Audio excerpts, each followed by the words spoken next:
Friends, welcome in our YouTube channel.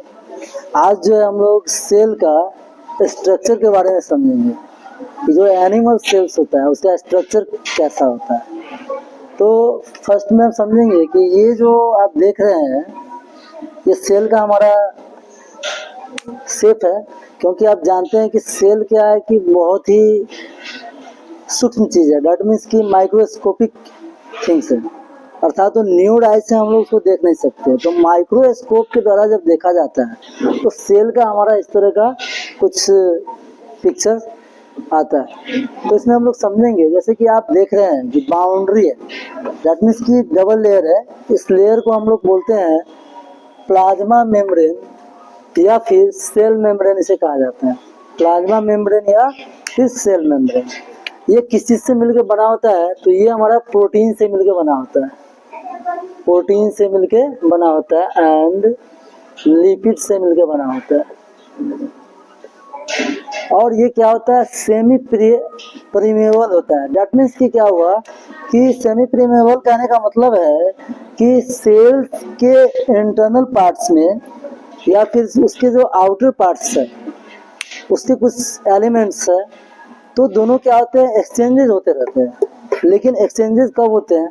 तो कहने का मतलब है कि जो सेल के लिए बेनिफिशियल थिंग्स होते हैं उन्हीं चीज़ों को वो बाहर जाने देता है, और जो उसके लिए दैट मीन्स कि वो अगर कोई एलिमेंट उसके लिए डेंजर होगा तो उस एलिमेंट्स को अंदर इंटर नहीं करने देगा, और जो एलिमेंट्स उसके लिए बेनिफिशियल होगा उसी को अंदर एंट्री देगा। इसी तरीका से जो बाहर जाना चाहता है तो ऐसा एलिमेंट जो उसके लिए क्या हो कि एक्सचेंजेस हो, जैसे गैसेस का एक्सचेंजेस होता है, डिफ्यूजन्स होता है सेल के अंदर। जैसे आप जानते हैं कि हमारा ऑक्सीजन से ऑक्सीजनेटेड होता है सेल, फिर उसके बाद जब कार्बन डाइऑक्साइड होता है तो फिर जैसे ऑक्सीजन क्या हुआ, O2 जो ऑक्सीजन है वो हमारा इंटर कर गया, और जो कार्बन डाइऑक्साइड है वो फिर क्या होता है? बाहर निकल जाता है। तो सेमी पेरिनेबल होता है। और ये कैसा होता है? तो ये जो सेल मेम्ब्रेन है, प्लाज्मा मेम्ब्रेन है, ये हार्ड नहीं होता, सॉफ्ट होता है। प्लांट के केस में अलग हो जाता है, वो हार्ड सरफेस हो जाता है ड्यू टू सेल वाल उसमें प्रेजेंट होता है, यहाँ नहीं होता है। अब नेक्स्ट जो टॉपिक है इसमें हम लोग बात करेंगे आरिया, दैट मीन्स की रफ एंडोप्लाज्मिक रेटिकुलम। ये क्या होता है सेल के अंदर? तो देखिए सेल के अंदर इस तरह का जो स्ट्रक्चर है, ये डॉट डॉट जो आप देख रहे हैं, ये डॉट डॉट जो है ये हमारा राइबोसोम्स है। ये क्या है? राइबोसोम्स है। तो एंडोप्लाज्मिक रेटिकुलम्स के ऊपर जो आप देख रहे हैं राइबोसोम्स का जो धब्बा है, ये इसका प्रोटीन्स के फॉर्मेशन में हेल्प करता है। दैट मीन्स कि हमारा जो रफ एंडोप्लाज्मिक रेटिकुलम है वहाँ पे प्रोटीन का फॉर्मेशन होता है। नेक्स्ट जो है आप देख रहे होंगे, इसी का जो अगला पार्ट है इस पे कोई राइबोसोम्स का लेयर नहीं है। इसको हम लोग बोलते हैं स्मूथ एंडोप्लाज्मिक रेटिकुलम बोलते हैं। क्या बोलते हैं?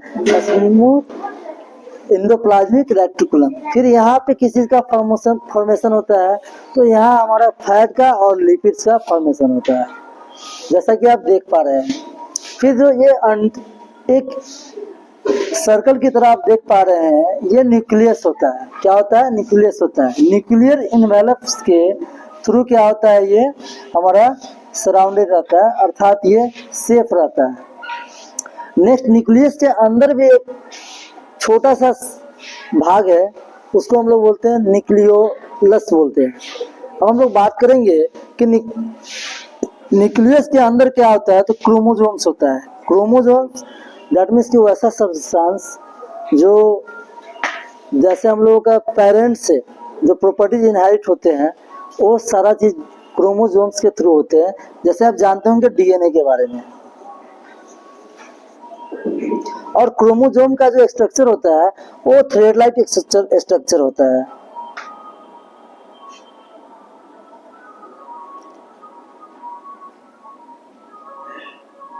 इस तरह का स्ट्रक्चर आपको क्रोमोसोम का देखने को मिलता है। फिर जो जीन्स होता है, तो पेरेंटल जो भी हमारा प्रॉपर्टीज है वो सारा जो है डीएनए के थ्रू वो क्या होता है? इनहेरिट होता है चाइल्ड में। जैसे पेरेंट्स का आई का जो कलर्स है, जो हेयर का कलर्स है, स्किन का कलर है, और जो भी तो उसका हाइट है, ये सारा चीज जो प्रॉपर्टीज है वो हमारा क्रोमोसोम के थ्रू ये इनहेरिट होकर के पेरेंट्स से डायरेक्ट कहाँ चला आता है, चाइल्ड में चला आता है।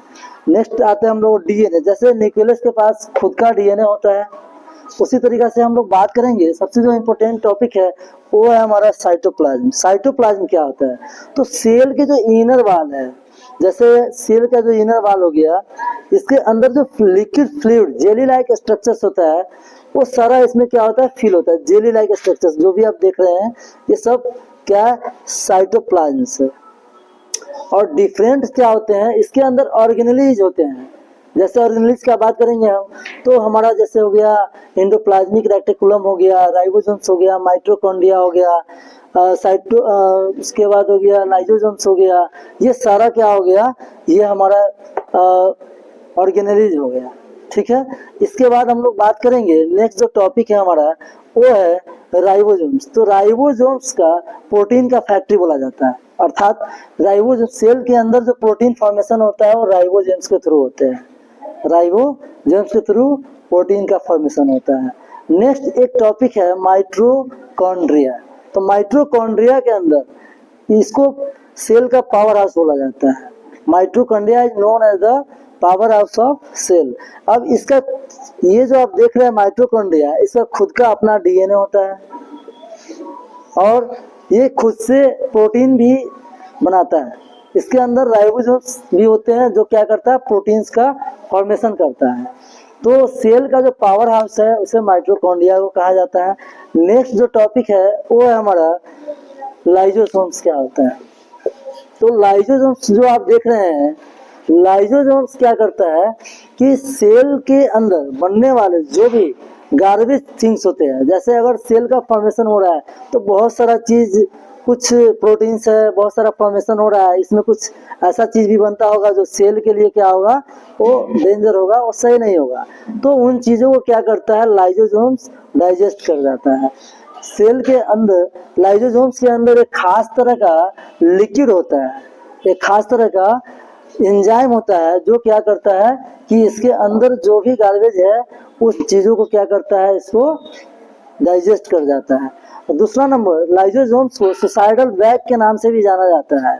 इसका मीनिंग हम लोग समझेंगे कि सुसाइडल बैग क्यों कहा जाता है लाइसोसोम्स को।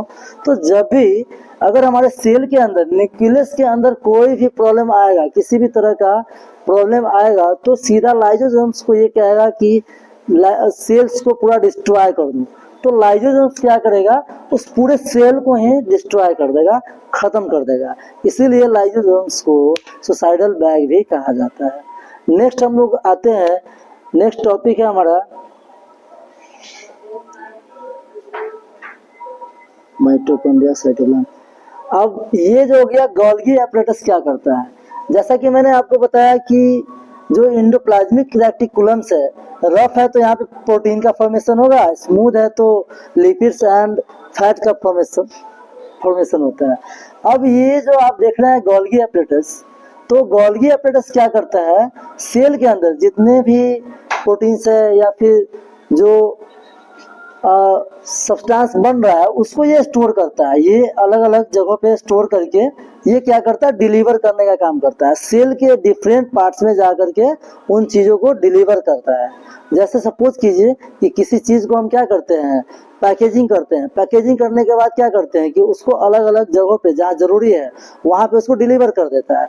तो हमारा जो गोल्गी एपरेटस है वही कर रहा है। वो क्या कर रहा है कि जो प्रोटीन्स है, लिपिड्स है, जो भी चीज़ें जो हमारा ऑलरेडी क्या है कि इसमें स्टोर हो गया, उसके बाद जहाँ जहाँ भी इसको रिक्वायर्ड होगा वो गोल्गी एपरेटस इसको वहाँ पे ले जाकर के ड्रॉप कर देगा, छोड़ देगा।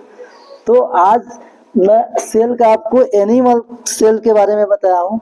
इसमें अगर हम लोग प्लांट सेल्स के बारे में अगर बात करें, और जैसा कि हम जानते हैं सेल जो होता है ह्यूमन बीइंग है तो बहुत सारे सेल से मिलकर बना होता है। ये सब बिल्डिंग ब्लॉक्स है। कैसा होता है, तो जैसे आप देखते हैं किसी भी आप बिल्डिंग्स को देखेंगे तो इस तरह का स्ट्रक्चर्स बनता है, तब जाकर के एक बिल्डिंग का निर्माण होता है। तो डिफरेंट जो सेल है, सेल से हमारा टिश्यू बनता है, टिश्यू से उसके बाद जान के ऑर्गन बनता है, ऑर्गन से ऑर्गन सिस्टम बनता है, देन जाकर के ऑर्गेनिज्म बनता है। तो ये जो देख रहे हैं बिल्डिंग ब्लॉक्स की तरह होता है। सेल जो क्या करता है वो धीरे धीरे कंबाइंड हो करके एक टिश्यूज बनाता है, टिश्यू से ऑर्गन बनाता है, ऑर्गन से फिर ऑर्गन सिस्टम बनाता है, देन आफ्टर एक ऑर्गेनिज्म बनता है। तो ऑर्गेनिज्म बनने के लिए लाखों, दैट मीन्स की मिलियंस बिलियंस ऑफ सेल्स की जरूरत पड़ती है। अब नेक्स्ट जो हम लोग बात करेंगे वो प्लांट सेल्स है। इसी के अंदर थोड़ा सा चेंजिंग है, प्लांट सेल। अब प्लांट सेल का स्ट्रक्चर में क्या चेंज हो जाएगा, तो बाकी ज्यादातर सारी चीजें वही रहती है, इसके ऊपर एक एक्स्ट्रा लेयरिंग आ जाता है जिसको हम लोग बोलते हैं सेल वॉल। इसके ऊपर प्लाज्मा मेम्ब्रेन और सेल मेम्ब्रेन भी होगा, लेकिन यहाँ पे एक और नया लेयर आ जाएगा, उस लेयर का नाम हो जाएगा सेल वॉल। इस लेयर का नाम हो जाएगा सेल वॉल।